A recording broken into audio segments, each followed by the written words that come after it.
Well, he said you want to go ahead and get another engine for it. So I'm going to get another engine, Briggs Stratton. And this one's going to be a little bit different because they do not make 5 horsepower flyheads anymore. So, as you can see, how the reverse shaft fit, and right here. And they got a new belt that came with it, along with spacer. They have to raise your engine up in order to use the reverse. You still use the reverse belt, but the other belt for your forward drive and your rear towing will have to be replaced with a new one, a little bigger one. Overhead valve versus flyhead, which they don't make anymore. Now those 5 horsepower flyhead horizontal are rare now and hard to find. That's the same way with the Briggs Stratton opposed twin. The Kohler engine, same way. They don't make them anymore. They make them V styles. So that big MTD I've got in the back, that's rare now because I've got a opposed twin. They don't make them anymore. So, yeah. But the engine mounted on the spacer they provided because of the pulley here, the reverse pulley here, is a little lower than your standard flyhead. And when I looked at it, this pulley here is used for the digging and the drive, and this one right here is your reverse. Now, they had a throttle up here, some throttle cable right here. It's got no place for it, so this one's come off and not going to be used. So we'll be using the one up here. Alright, we'll put the oil in and fuel in, and we'll fire it up. Alright, we've got the new engine oil filled up and petrol in the tank. A lot of people think it's out there thinking it's a clone. It's not a clone, because if it was, it would not have the Briggs Stratton logo on it.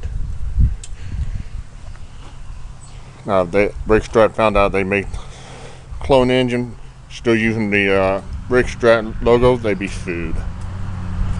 And I'm getting a little sprinkled on. Alright. First start of a new engine.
This pulley right here needs to have a smaller valve, even though the spacer won't work.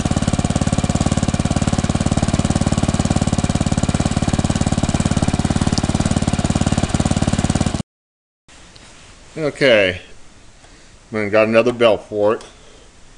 It's a little bit tighter than what it was. See, there's reverse. Now, yeah, it's tightened up really good now. All right. This motor's done. All we gotta do now, fire it up and check the reverse on it. make sure it'll go backwards.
Well, this thing's ready to go.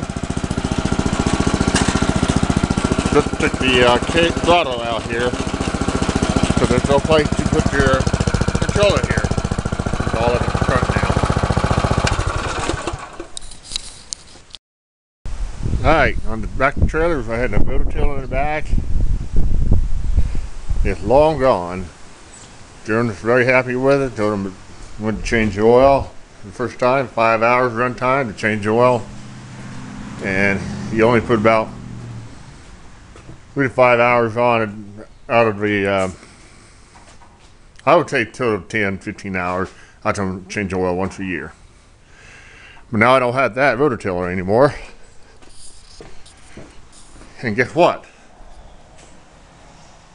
He said that motor's mine. So I know the piston flap, the way it's putting the oil up inside the cylinder.